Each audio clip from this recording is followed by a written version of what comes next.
Who is Doctor Doom? Here's a word for the novice nerd from Why So Sidious.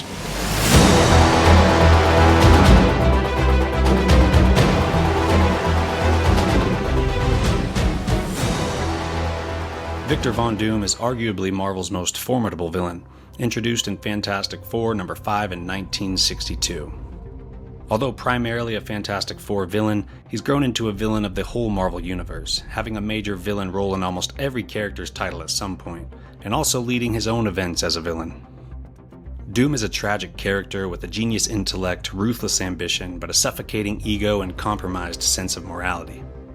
He uses tech like Iron Man, blended with magic like Doctor Strange, but enthusiastically willing to dive deeper into the darker magics as well. Victor Von Doom was born in the small European country Latveria. His mother Cynthia Von Doom was a master of witchcraft who perished in a bargain gone wrong with the demon Mephisto. She sold her soul to bring vengeance on a group of men who were terrorizing her town. Losing his mother to the devil pushes Victor on the path to becoming Doctor Doom. Cynthia left all her books and artifacts full of dark magics, which Victor finds and studies relentlessly with the motivation to bring her back from hell, and to gain the power to prevent anything similar from happening again. This is where his limitless ambition and thirst for power comes from. Before we get into those powers, let's talk about the origin. So eventually Victor won a scholarship to study in the United States. College is where he meets his eventual arch-nemesis Reed Richards, aka Mr. Fantastic, and Ben Grimm the Thing, both members of the Fantastic Four. Reed and Victor became friends and very close competitors. At this time, Victor created some of his trademark machines like his Doombots, even a time machine, all this while dabbling in dark magics, all with the purpose of saving his mother. Eventually he does make it to Hell for a rescue attempt, but only returns with a severely scarred face and expulsion from the university for reckless experimentation. Loads of failure leading Victor down darker and darker paths. Refusing to accept defeat, he wanders the world, leading him to the Himalayas. He learned the ways of the Tibetan monk, and even became their leader. Later on, he forged a suit of armor complete with the fearsome mask that concealed his disfigured face. Upon return to his hometown, Latveria, Victor declared himself its ruler and took the name Doctor Doom. His rule was tyrannical, but Latveria prospered under his leadership. Then comes the return to Hell, for another attempt at saving his mother, but this time with the help of Doctor Strange. Doom shows his gratitude for a helping hand by attempting to sell Doctor Strange's soul to Mephisto for his mother's, betraying the helpful doctor. Victor did free his mother's soul, but she tells him that she wouldn't free her soul 1,000 times if it meant betraying someone who helps you. Her soul was freed for the exchange, but she refused to go with her son for this reason. So Doom succeeded at freeing his mother's soul, but at the cost of her love. Another tragic moment for something he worked his whole life for. 1980s Secret Wars. This is a great example of the unchecked ambition that defines the character. In this story, all the major heroes and villains were plucked out of their reality against their will and shoved onto a planet called Battleworld. This was done by the all-powerful Beyonder. The Beyonder wants to see a brawl with all the world's greatest heroes and villains and see who survives. We later find out in the modern Hickman Secret Wars that this 1980s Beyonder was a child at play, and there are adult Beyonders out there.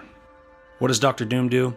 He finds the group of villains that have been fighting the heroes and berates them for playing into the Beyonder's hands, then suggests a plan to go find and destroy the Beyonder to steal his power. At some point, Galactus decided he was going to siphon all of his ship's energy, then consume Battleworld to energize himself to face the Beyonder. What does Doctor Doom do? He rigs Galactus' ship using other characters' powers like Molecule Man and others, and all that energy is siphoned directly into Doom himself. With the power cosmic in his hands, Doctor Doom faces the Beyonder, even stealing the Beyonder's powers. And then the story goes on from there. The 2015 Secret Wars by Jonathan Hickman is very unrelated to the original Secret Wars, but much more influential for what the MCU plans to do with Doctor Doom on the big screen. The modern Secret Wars here is the climax to Hickman's Incursion saga. Building up throughout the pages of Avengers and New Avengers, Doctor Doom was there in New Avengers Volume 1 when the Illuminati faced their first incursion. So obviously he wants to learn everything he can about what just transpired.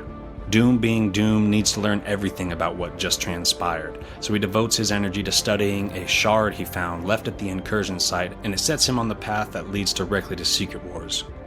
Doom learns that the frequency of this shard perfectly matches none other than Molecule Man, So he seeks him out, and through Molecule Man's help, Doom learns that these incursions are because of a group of Beyonders conducting their grandest of grand experiences, the death of everything in the multiverse. Dr. Doom is actually trying to save the multiverse, and he succeeds. This develops in the pages of Avengers Time Runs Out by Jonathan Hickman. Full spoilers ahead.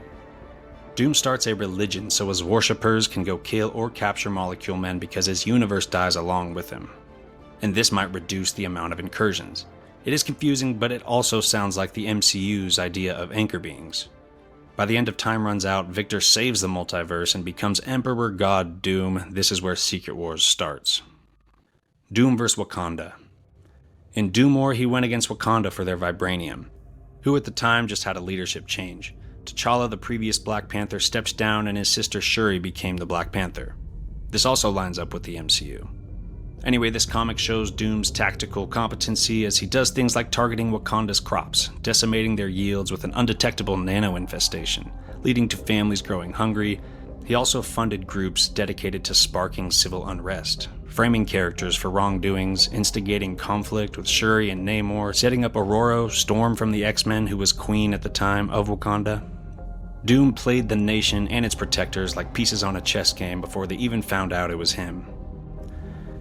More Doctor Doom arcs includes Avengers Children's Crusade. Doctor Doom manipulates the Scarlet Witch into falling in love with him. He takes her power and becomes nearly omnipotent for a short time. Maybe Wanda Maximoff will be used similar on the big screen for Doom's plans to become Emperor God Doom for Secret Wars. Anyway, whether it's galactic, multiversal, or on planet, Doom knows how to dominate. That's why he's one of the greatest villains of all time. After the modern Secret Wars, Doom decides he needs to rectify all the horrible things he's done. Tony Stark was dead at the time, and Doom gained access to the Iron Man armory.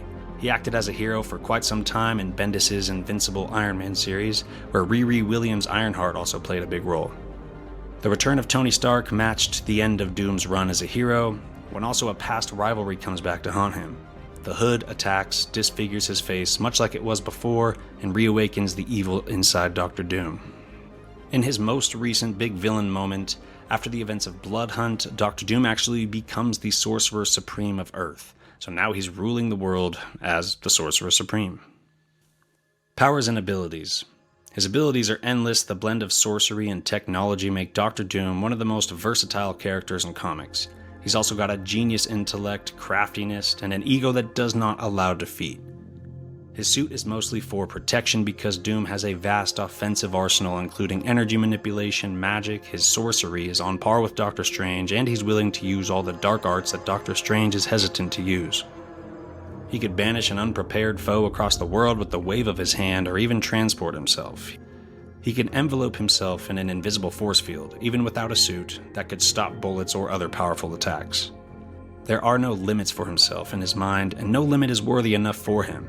He will accomplish anything by any means necessary without any moral quandary whatsoever. And as we've said before, much like a national forest, there are thousands of miles to hike or thousands of pages to read about Dr. Doom, especially this character.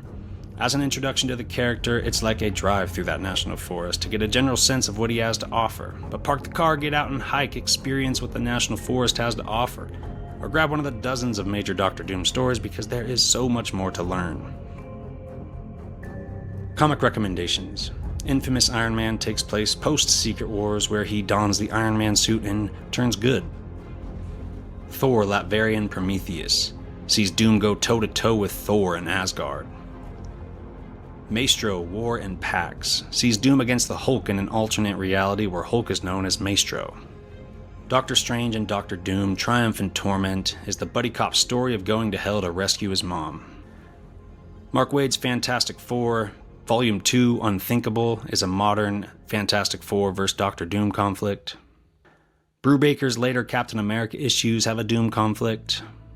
And Avengers Children's Crusade is the last I'll mention, where he steals the power of the Scarlet Witch.